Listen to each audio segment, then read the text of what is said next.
Ano pong ginagawa po ng mga alipores ninyo? So dito napatunayan na inutil po yung mga tao ninyo. Okay, and 24 sila. Inutil po sila. And 24 na inutil. I'm telling you, they're not for the job. Tamad and inutil. So therefore, itong hundreds and hundreds of factories in Camanava and Metro Manila na wala dito ay illegal. So meron po kayong 24 na labor inspector. Ano po yung daily duties and responsibilities po nitong 24? Yes, Your Honor. Aside as I have mentioned that they conduct labor inspection, they do technical advisory visits to MSMEs din po. Visits. Apo. So pag may complaint, pupunta sila. Apo. At the same time, kahit na walang complaint, nagagawa sila ng random inspection tulad ng ginawa namin, kasama ko. Okay, and 24 sila. Inutil po sila. And 24 na inutil. I'm telling you, they're not for the job. Tamad and inutil. Because nag-ikot po ako sa Valenzuela, ang lalaking mga companies, never pa na nasa pool ng inyong inspector. These are big companies. Hindi ito yung mom and pop operation ng mga companies na pinuntahan ko. Corporation. And yet, never na na-visit ng inyong 24 inspector. Same thing with Caloocan. Can you explain to me, ma'am, why is that? Your Honor, as regards what establishments to be inspected and may mga data po kami, but basically medyo yun po ang challenge sa amin to get the names of the companies po as regards where to inspect, what establishments to inspect po. No, ma'am, it's like this. Yung mga inspector, alam ba area by area or city by city, kunyari Camanaba is Valenzuela, kasama dyan. Sino ang mga malalaking kumpanya sa Valenzuela? Wala namang ibang malalaking kumpanya dyan kung hindi mga manufacturing company. And these manufacturing company, hindi na inspect. Kung sari-sari store, maintindihan ko, wag nila inspect. Pero malaki to eh. Imposibleng hindi na nakuha na sa kanilang radar ito. Yun po yung pinapoint out ko. So therefore, if I would like, gusto kong makuha yung accomplishment report nitong 24 mong mga tauhan. At kapag nakita ko hindi sila trabaho, gusto ko silang masibak. And I'm dead serious about this. O baka bayad na sila. Yes, Your Honor, we will submit, Your Honor. Okay.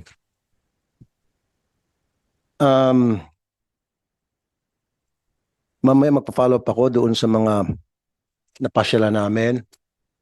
Ano na pong nangyari? Kasi nagpaiwan eh, yung mga labor inspector after. Hindi ko alam kung ano nangyari nung nagpaiwan. Ano, masaya ba sila umuwi? Yung inspector o, I mean, can somebody tell me? Maybe you, the director. Because after na mahagip namin yung office ko sa Senate, yung mga companies na may mga violations, labor violations, then may naiwan mga labor inspector doon. So can I get an update kung what has been done? Ano yung naging result? Nagpapaiwan? Sino pong mag-update? Ito pala, kasama ko si ma'am eh. Sa tandaan, di ba? Ikaw yung kasama ko. Thank you. Masipag to si ma'am eh. What's your name, ma'am? Ha? Engineer Angie po. Oh, dapat siyang gawin yung siyang gawin yung team leader nitong sa 24. Tapos ma'am, pagsisibakin mo itong 24. Okay, while you're studying that, kausapin ko muna itong National Wage Productivity Commission. Are they here? Good afternoon, Senator. Okay, Director Pia Yes, sir. Charmaine de Jesus. Na pag-usapan na po natin to during the last meeting, paano po nabibigyan ng permit ng isang company para mag-initiate o implement ng so-called pakyawan o piece rate. Ang follow-up question ko lang ngayon from the previous meeting is, meron ba kayong ginagawang actual field inspection para makita kung pwede ba sila talaga magpakyawan at kung hindi ba nalulugi ang mga trabahador. You do that? How is it being done nga pala ulit?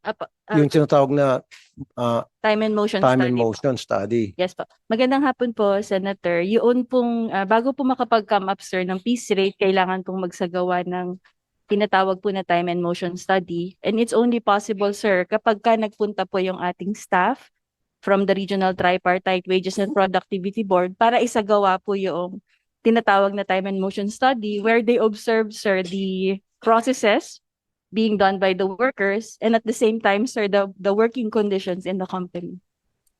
Okay. And after that time in motion inspection or visit, if you will, meron ba kayong follow-up later on? Dapat, sir, bago ho gawin yung time and motion study na yon, nagkaroon po ng initial and exit conference with the management as well as with the workers. Ang result po noon, sir, ay mag-a-agree yung management and workers kung magkano po yung magiging piece rate doon po sa activities na gusto nilang magkaroon ng piece rate. Kapag na-issue na ho, sir, yung piece rate na yon, the next thing, the monitoring will be done, sir, by the labor inspection system under the DOLE na po. Okay. I will amend the pakyawan kasi nasa batas natin yan, nasa labor code. I will amend it. Sisibaking ko yung pakyawan na yan. Because hindi makatarungan, very unfair itong pakyawan na ito. Lahat ng mga nakausap ko na under pakyawan ng mga empleyado, sir, 12, 13 hours kami magtrabaho at kailangan magtrabaho kami ng paspas, mabilisan, pagod na kami at kikitain na nila 700 pesos. Pag nagtrabaho sila ng on a normal pace, kikita lang silang 300, 400. Outdated na ata yung sa pakyawan, nasa labor code. I think that's 20 years ago pa. So I will amend that. Sisibaking ko yung pakyawan na yan, I'm telling you. But for now, habang hindi ko pa napapa-amend yung batas at natatanggal yan, please give me a list of all companies, I mean all companies, na nabigyan nyo ng permiso para mag-implement ng piece rate.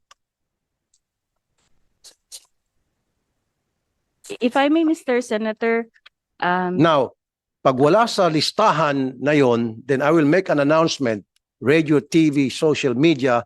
Pag wala sa listahan ninyo, yung company ninyo, nanggaling sa National Wage Productivity Commission, ibig sabihin illegal ang pagpapakyawan sa inyo. Am I right? Am I making sense po? yes, Your Honor, bago po kasi i-apply ang isang piece rate, dapat po talaga may piece rate order from the Regional Tripartite Wages and Productivity Board.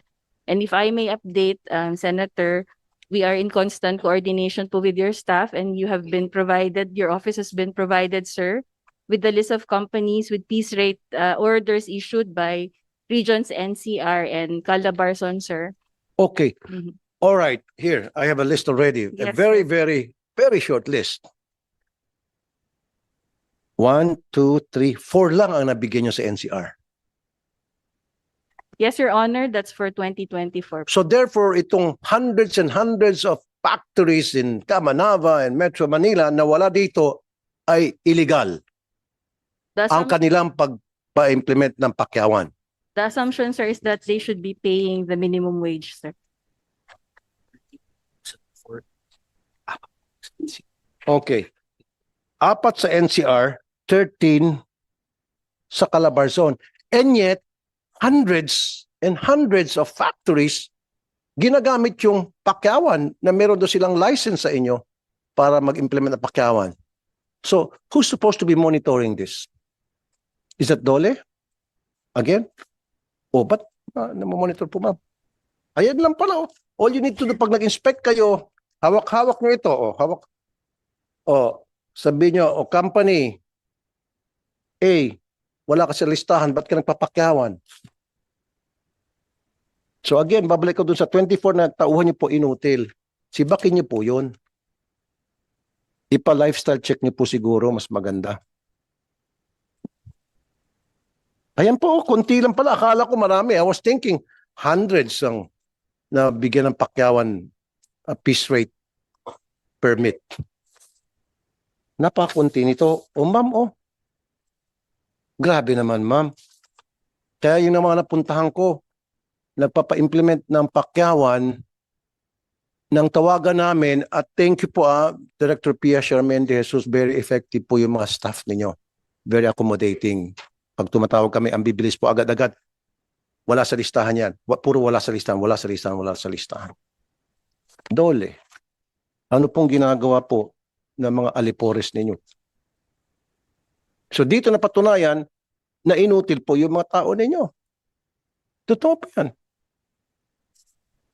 Kung 100 o 200 ang nabigyan nilang permit, masasabi kong siyempre kalat-kalat yan, wala kayong time o kulang kayo sa manpower. Pero 13, 14, 15, 16, 17, all over the country na ito. So dapat pag pumupunta yung inyong mga tamad na mga alipores tuwing mag-inspection, ang una yung tanungin, may pakyawan ba dito? Taas ang kamay. Pag tinaas ang kamay, boom! Illegal ka. As simple as that. Basic. 1 plus 1. Diba, ma'am? So ano pong comment nyo? Why is that so? That's why ito pong gagawin namin that of course we will submit a report for our labor inspectors in the Kamanava area, and Not only Kamanaba, but in the whole NCR. and the companies that they inspected. And Yeah. then yes, Your Honor, we will also conduct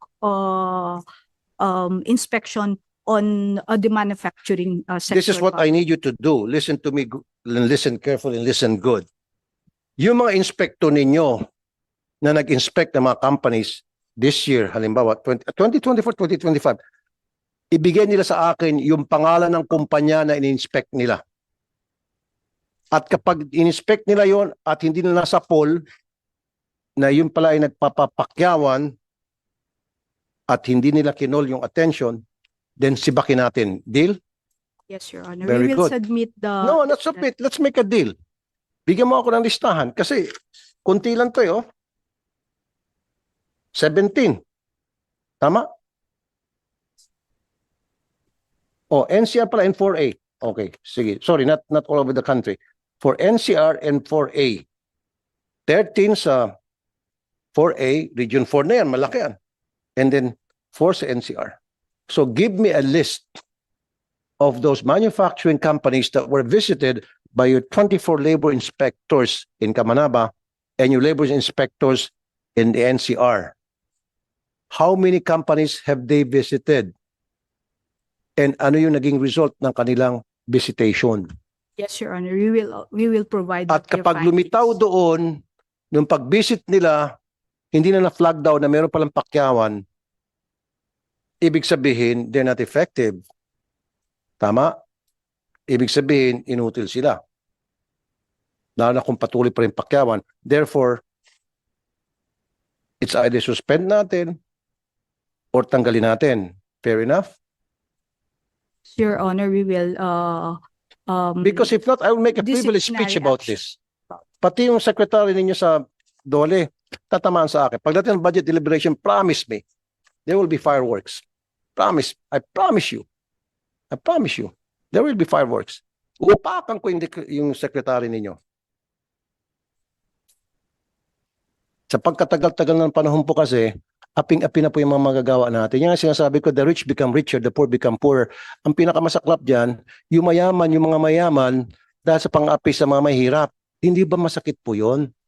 Like one lady I talked to, she was making 400 pesos a day. And she's been in that company for 1 year. Just imagine, 400 pesos a day. This is in the Kamanaba area. Naiyak nga siya At meron pang 370 pesos sa Alamagan. 370 pesos. Dahil casual. Hindi niyo po nasasapul yun. Masakit po nakakasakit sa dibdib. Naiyak ako. After that inspection I did, pag uwi ko naiyak ako sa sakyan. I pity the workers, especially their family. May mga pinapaaral po ito. May mga pinapagamot, may nagbabayad ng rent. Wala na. Kaya you know what happened? I'll give you a lecture, Director Mirasol. Kaya karamihan sakit ng mga mahirap, kidney, cancer, diabetes, high blood. Why? Because the only thing that they can afford is cup of noodles. Puro noodles, sardinas. Yun ang kaya nila ma-afford eh. Kasi hindi sila pwede bumili ng manok. Magkano isang kilong manok? Isang araw na sweldo nila. Kung 350 ka o 400, hindi mo na kaya. Hindi nga nila kaya magbuli ng kape sa Starbucks kasi kape sa Starbucks, 275, tama? 300 lang sweldo niya. Di pag binili niya, di 25 na may iwan sa kanya. I mean, buti ka pa siguro, araw-araw kayo mag-Starbucks, ma'am. Come on, ma'am. Tell your people to do their job. Because if not, I'll raise hell. Pagdating sa budget hearing, magkakaroon ng fireworks. I promise you that.